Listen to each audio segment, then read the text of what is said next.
Hey everybody, Jackie Blazer, Master Trainer and Nutrition Coach here. It's been a while since I've made a new video, so today I wanted to talk about something that I get a lot of questions about. As a lot of you know, I am a big fan of flexible dieting, or what is known as IIFYM, which is an acronym for If It Fits Your Macros. It's a style of eating that allows you a lot more flexibility in your food choices while still meeting your fitness goals. And a part of that process is calculating your macronutrient ratios. And I get emails from folks all the time wanting to know exactly how to calculate their macros. So that's what we're going to discuss today. In this particular example, I'm going to talk about calculating your macros for maintenance or muscle gain. I will do a separate video for calculating for fat loss, so stay tuned for that. But let's go ahead and get started. So here is what you're going to need to set up your macro ratios. First of all, you're going to need to know your current body weight. Okay, this is the starting point for everything we'll be doing. You're going to need to know your goal, obviously. Do you want to maintain your current weight, gain muscle, or lose body fat? We're going to do a little quick review of energy balance because that is very important to understand once we get started here. You're going to need a calculator because there is some very basic math involved, so don't freak out if you were not a math genius like I certainly was not. It's going to be pretty easy. And you're going to need some kind of nutrition tracking software or application. One of my favorites is MyFitnessPal. It's a free download in the App Store for Apple or for Android, or you can just go to their website at myfitnesspal.com and use their web-based software for this. Okay, so really quick as we get going here, let's do a quick review of your 8th grade health class and talk about energy balance. Okay, this is Nutrition 101 here. In order to lose weight, to lose body fat, we have to consume less calories than we put out via everyday activity and exercise. When you're maintaining your weight, your calories in are equal to your calories out, and to gain weight, fat, or muscle, we have to be in a caloric surplus. You have to be eating more than you are burning. This is a law of the universe, folks, okay? There is no way around this. If you eat too much of anything, you will not lose fat, whether it's good food, junk food. Similarly, unless you have a caloric surplus, you're not going to see the muscle gains that you're looking for. So something very important to keep around. Also, you may remember, but just to review, proteins have 4 calories per gram, as do carbohydrates, and fats give you 9 calories per gram. Something we're going to be keeping in mind as we do our basic math here.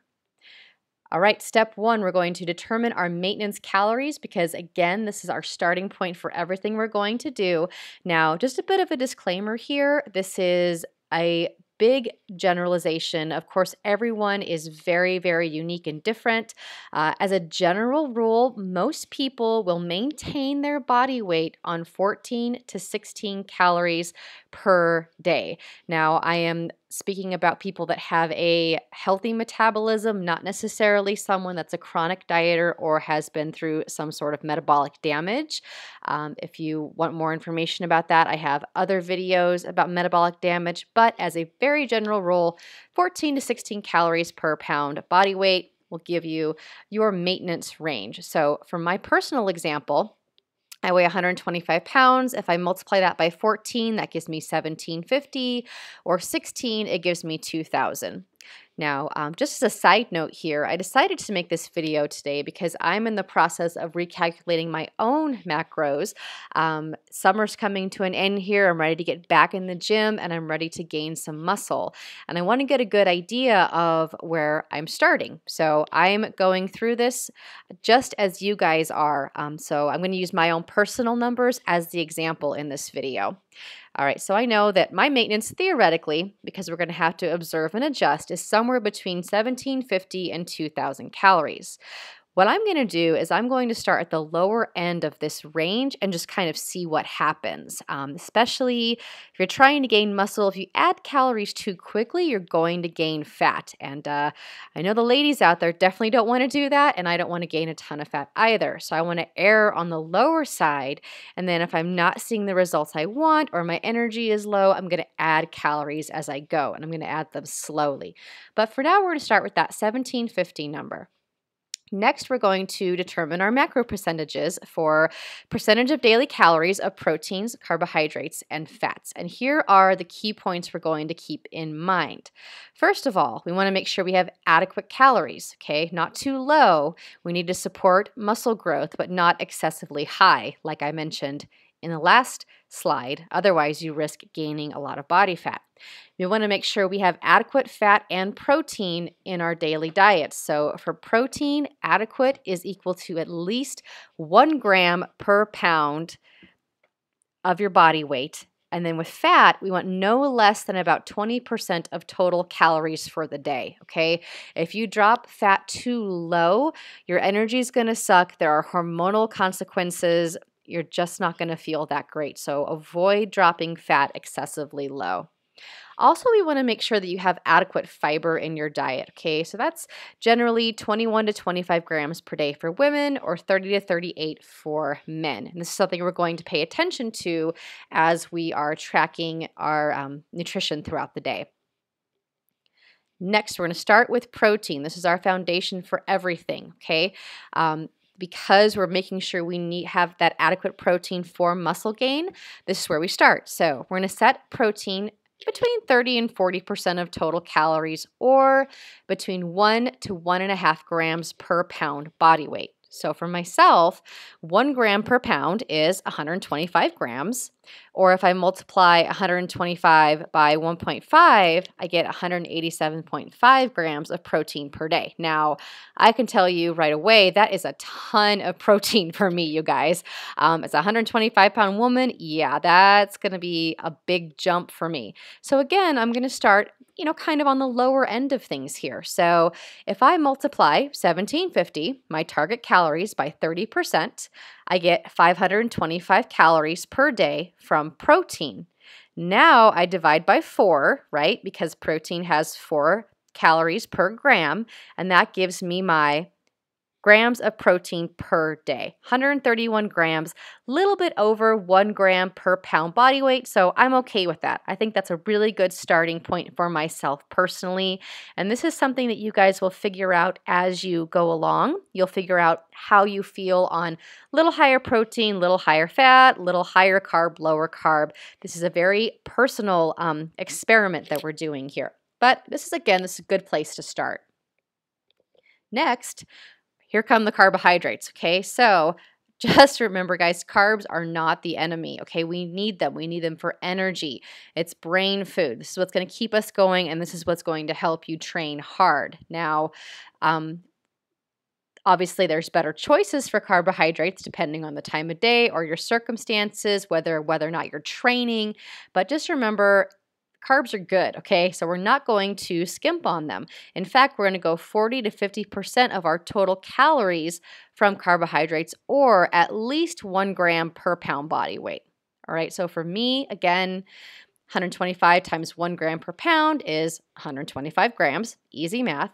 Or if I look at setting it at 40% of my total calories, 40% of 1750 equals 700 calories, divided by 4 calories per gram for carbs is 175 grams of carbs per day. Again, very reasonable. For me, that's going to be pretty good for energy. So we're going to start there.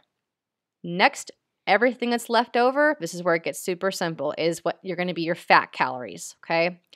Again, no less than 20% of the total calories. In fact, I had 40% of calories from carbs, 30% of calories from protein. What's left over? It has to equal 100%, right? So we're going to go 30% of calories from fat. So my protein was 130 grams per day. My carbs were 175 grams per day. So I've got 520 calories from protein and 700 calories from carbs. all I have to do is take 1750, my target calories, minus the 520 from protein, minus the 700 from carbs. That leaves me 530 calories left over for the day. I divide by 9, which is 9 calories per gram for fat, and that gives me 58 grams of fat per day, okay, which obviously equals 30% of total calories. 40% plus 30% plus 30% equals 100. So now I've covered all of my calories and macronutrients for the day.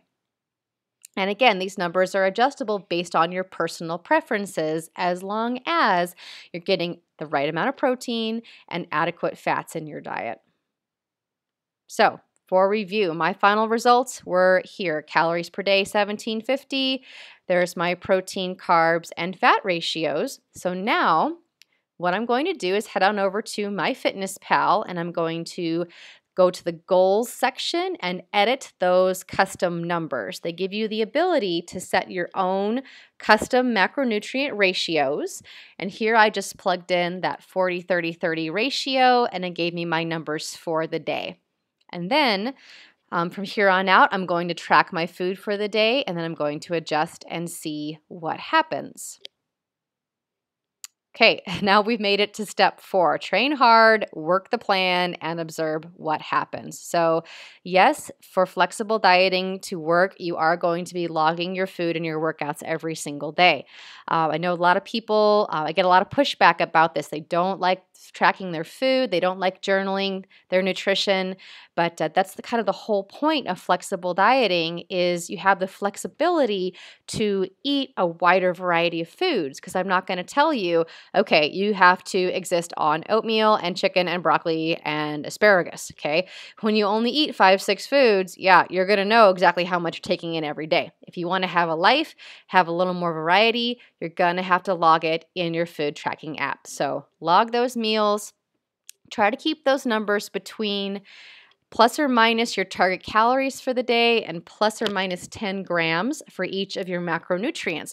We're not striving for perfection here, okay? If you get to the end of the day and you're, under 50 calories or over 100, I wouldn't stress about it too terribly much, okay? We just don't want you way off in those numbers, and keep it within plus or minus 10 grams of carbs. If you're off a little here and there, that's not a big deal. The point is that consistency over time, and this is why it's critical that you track your food. And make sure you observe what's happening visually, not just on the scale, okay? So especially if you are losing body fat, it's going to take a few weeks, and the number on the scale may not change drastically, but you may notice that your clothes are fitting better, or maybe you're seeing muscle definition, okay? Don't rely solely on the scale to be a judge of your progress. And it's going to take a good 2, 3, 4, even 5 or 6 weeks to observe what's happening with your body.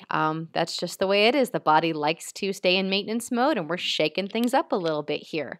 So resist the temptation to adjust things too soon, okay? Give it at least 3 or 4 weeks of honestly tracking to see what happens. Now, obviously, if you feel like crap and you have zero energy, yeah, make sure you take your calories up, okay? They're probably too low. So, this is up to you. It's an individual thing. Adjust based on how you're feeling and see what happens. And just remember also, this is only a starting point. Everybody is different. If you have questions about this or it's totally confusing, this is where it can be a really good idea to work with a qualified fitness coach that can help you with these numbers and can observe and see what's happening based on the workouts that you are doing, your daily schedule, and set it up so that it works with your lifestyle. All right, guys, that's it for today. Thanks so much for watching. Don't forget to subscribe for updates and new videos. If you need more information, come on over to JackieFit.com. I've got all kinds of great resources for you over there. Thanks so much for watching, and have a great day.